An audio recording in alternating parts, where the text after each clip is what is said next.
गई। लेकिन अब थोड़ा निफ्टी बैंक निफ्टी दोनों इंडिसेस की बात करते हैं। नए लाइफ हाइज बनते हुए दिखाई दे रहे हैं। डेज हाई पर आज बंद होंगे।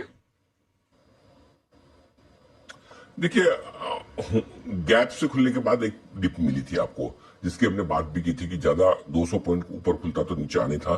200 से कम खुला, फिर भी एक डिप मिली और उस डिप में दो बड़े सपोर्ट लेवल निफ्टी पर जो थे 25,875 के आसपास का सपोर्ट लेवल जो शुक्रवार के हाई के आसपास का है। बैंक निफ्टी का 57,850 का सपोर्ट लेवल जो शुक्रवार के हाई के आसपास का है। तो पहले सपोर्ट लेवल पर ही रुक गए निफ्टी पर और बैंक निफ्टी पर, हम उसके नीचे गए ही नहीं और इन लेवल से एक शानदार रिकवरी भी आ गई।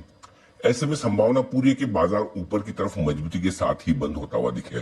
सिर्फ रिस्क क्या है? रिस्क एक तो ये कि भाई 2 दिनों की छुट्टी है, मतलब कल छोटा ट्रेडिंग सेशन है 1 ही घंटे का और परसों बाजार बंद है, राइट? तो थोड़ी बहुत प्रॉफिट बुकिंग उस लिहाज से आ जाए तो आ जाए, कोई बड़ी बात नहीं है। दूसरी बात यह कि आज वीकली एक्सपायरी है और आमतौर पर वीकली एक्सपायरी पर कभी भी आखिरी 1-1.5 घंटे में बाजार की चाल के विपरीत यू टर्न लेकर कभी कोई एकदम से, अब जैसे पूरे दिन भर मजबूत है, अचानक से प्रॉफिट बुकिंग आ जाए, वो तो कह नहीं सकते। वो तो एक्सपायरी वाला गेम है, कभी हो जाए कभी ना भी हो, वो कहना मुश्किल है। अगर ये वीकली एक्सपायरी का दिन नहीं होता और नेहा कल छुट्टी का दिन नहीं होता, कल और परसों में, तो मैं 100% आपको ये बोलता कि बाजार दिन की ऊंचाइयों के आसपास ही बंद होगा, निश्चिंत होकर रहिए। लेकिन इफ और बट हमेशा होते हैं, तो दो चीजों को इसको कंसीडर करते हुए फिर भी एक चीज क्लियर कट है, बंद मजबूत होंगे। ज्यादा नीचे मुझे लग नहीं रहा, मुझे नहीं लगता कि 25,800 के नीचे जाने को तैयार है निफ्टी। तो यहां से रिस्क ज्यादा नहीं दिख रही, क्लोजिंग के लिहाज से 50 पॉइंट से ज्यादा नीचे की रिस्क दिखती नहीं है। ऊपर की तरफ की अपसाइड आपके लिए खुली है, 24,900 24,950 के आसपास तक की जगह बन जाए तो बड़ी बात नहीं। मतलब 26,000 अभी पार होने में टाइम लगेगा। हाँ, थोड़ा सा 26,000 पार होने में इसलिए टाइम लग सकता है कि देखिए 26,000, दो तीन कारण है।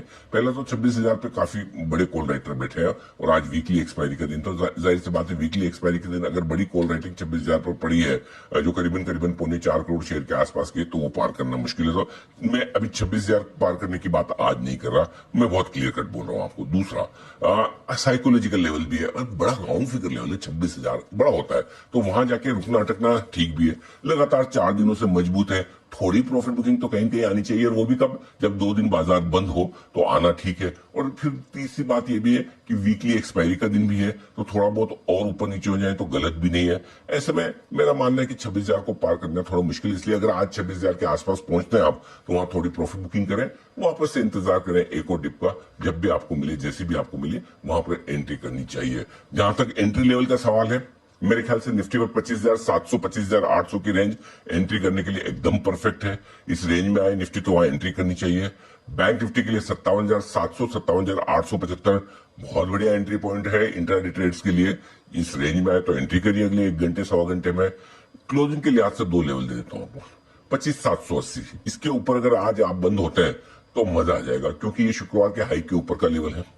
बैंक निफ्टी 57,830 का हमने हाई बनाया था शुक्रवार को, 57,850 के आसपास इसके ऊपर बंद हो। शुक्रवार के हाई के ऊपर बंद होने का मतलब क्लियर कट है, आपको आज भी लॉन्ग पोजीशन बनाकर, नई लॉन्ग पोजीशन बनाकर जाना है। ठीक उसी तरह से जैसे नेहा, आपको याद होगा शुक्रवार को 3:20 पर हमने बहुत स्ट्रांगली कहा था शॉर्ट काटी है, फ्रेश लॉन्ग पोजीशन बनाकर जाइए। 3 दिन की तेजी के बाद इन लेवल्स पे बंद होने के बावजूद मैं आपको कह रहा हूं फ्रेश लॉन्ग बना के जाइए। और